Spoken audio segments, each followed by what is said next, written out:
Okay guys, by popular demand, this is a repost of the original video that I put out from my Gorilla Glue fix that has become very popular among my viewers, and they always want to know more information and see more videos on it. So I figured let me repost this, I'll condense it a little bit, and I'll also include a live that I put out back in the day showing some other fixes on the Suba and some other pieces that also can benefit from using different types of Gorilla Glue. Also, the swords I'm using to do the fixes are going to be the Hanwei Raptor series Unakubi Zakuri, and also a custom sword from Swords of Northshire. So I hope you enjoy and I hope you get something out of it. And obviously, if you have any questions, let me know, and I'll leave all the links to all these videos I have on Gorilla Glue on this video as well. Thank you for watching and enjoy.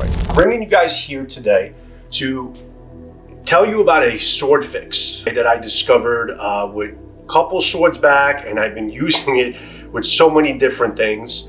I know everyone has their own way of kind of adjusting and fixing up different parts of their sword. If you're lucky enough to get a sword that has great fit and finish from the get-go, with time and with use, removing your sword from its sire, from its scabbard, there's going to be things that come loose, and as you cut and the vibrations of hitting the targets, it's going to basically loosen up the Suba and a couple of the pieces. I just wanted to share my particular way of tightening up koiguchi holes or Subas or things like that to kind of give everything kind of a closer, tighter fit, so there's no play or anything like that. And it also makes it safer to be able to have a tighter fit of the sword into the sire. My particular go-to item that I have been using and I've been getting some success with. You may not agree with it, but it really does freaking work. This is very typical, easy to get, available everywhere, Gorilla Glue. It's got to be the original Gorilla Glue. It can't be like that clear stuff, because that doesn't expand as much as the Gorilla Glue.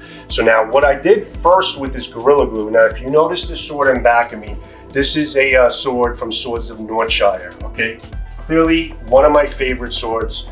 I did a live, if you watch my channel, and I actually serviced the Suba, which I had some play in it. When I first received this particular sword, everything was fine with it. It was tight out of the box, but naturally, like I said, when you start using it and you start hitting targets, things are going to start to kind of move and wiggle, with the vibrations, that travel all up and down the sword. The Ito is very tight. I actually sprayed some lacquer on it, some clear lacquer on the Ito, and you can see how it's lustering and it's a little shinier and all that, and the Ito just became completely solidified. The Suba, when I did on the live, the Suba was kind of wiggling from side to side, and again, extremely normal for that kind of thing to happen with use on these swords. I removed the Suba, and what I did was, there's a Nakago hole, or the cutout of the Nakago, or the tang that goes through the Suba. It's super glue gel. That's exactly what it is. It's the gel base.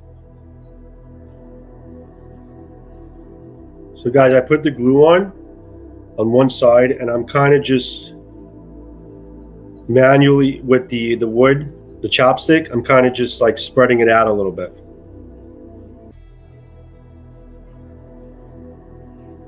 All right, so guys, I'm just trying to get the glue with the chopstick all the way around the Nakago hole.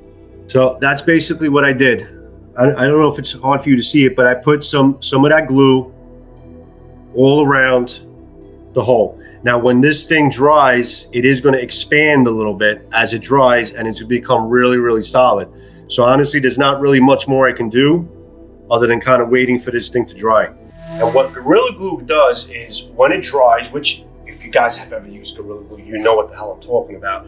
When Gorilla Glue dries, it hardens, obviously very tough. Hardens into like a very hard, tough plastic for the most part. And what it does is it also expands. So you just need just a little bit around the rim of the Nakago hole. It'll expand a little bit. And what's going to happen is, as it expands and then you put it back onto the tang, it's going to kind of just close up the hole and fit a lot tighter. You notice how it's like it's moving side to side here? Kind of had a little. Now it's absolutely no movement. It is solid as a rock, okay? Vibrations hitting targets, it's just completely solid. I've been pretty successful in terms of trying to eliminate any of the wiggle from side to side, or up and down or anything like that. Okay, as long as you have your Makuki pegs in, everything is nice and tight all around it, you know, hit it, get it into place, get it nice and tight. It actually even made the habaki a little tighter because it's kind of pushing against the habaki as much. So it was a really great fix. Here was my loose saya to sword fix. It got loose to the point where it kind of just completely fell out, and it's not safe. It's just you want to have it a nice solid locking fit, and you don't want to have it, you know, struggle too much to get it out of the saya, because you want to be able to, you know, have it in your obi and be able to remove your sword without too much of a problem. Really, you just have to kind of lift it with your thumb, and it should pop out, and then you can remove it the rest of the way. So what I did was, well, first let me show you exactly how it is now. It doesn't fall out, okay? Even with a little bit of force, it's not falling out. It's perfectly tight. So now with a little bit of a thumb action here, it pops out, removes. So now you can see some pictures on screen. What I did was I laced a couple, so I laced the inside rim of the koiguchi hole, the fish mouth, it's also called, with the Gorilla Glue. Now you have to watch not to place it onto point end of it, because you don't want to have a build up there and have the sword cut into that all the time, which, I mean, if it does, it'll kind of make a spot, but you don't want it to be kind of rubbing up against the ha. So you want to try to keep it around the mune, or the spine of the opening in the side. I took like this Chinese chopstick, and I kind of just dabbed it in, but it came out like in a big glob. So I kind of just put that glob around. What you want to try to do is really put a light, thin film around the spots, around the angle of the mune, away from the point of the where the sword would go in, or the ha, or the sharp point. And what's going to happen is a thin layer is going to expand, and it's going to hold these habaki in place. So now you can notice, as I put this in, after I did some cutting out of the glue, hardened glue that was too thick and it wasn't going in at all, you notice how it goes in, locks into place, doesn't come out, okay, perfectly tight. Still a little bit of a rattle, but not as much actually. It fits a lot better. It has less of a rattle because the habaki fits better. And if you need to remove it, you remove it, okay, replace it the rest of the way, and it's perfectly fine. So it's perfect fit and mission accomplished. So the Gorilla Glue, once again, what it does is it just closes up the holes and gets everything to fit a lot tighter. So it will actually work if you have a sword that's too loose inside the saya. Put some Gorilla Glue around the rim, let it dry up overnight. If you have too much residue around the saya, just take a pocket knife, for my knife people here, take the knife and basically just cut around some of the glue. It's very hard, it's very easy to cut. It stays solid, but it's also very easy to cut with a sharp edge. And just carve a little bit of more of a space until you know it kind of fits in place and it's not moving. So it's kind of trial and error, but definitely do not put a glob of it like I did.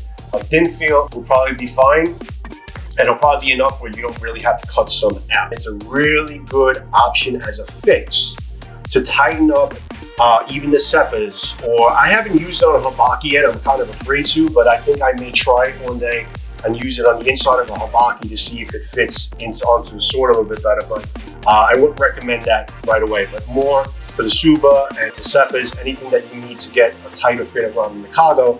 And now, as I discovered, a much tighter fit of the koiguchi hole, okay, to fit the habaki in place and won't move, and it'll probably have a little bit less rattle. So there's my fix with the Gorilla Glue, guys.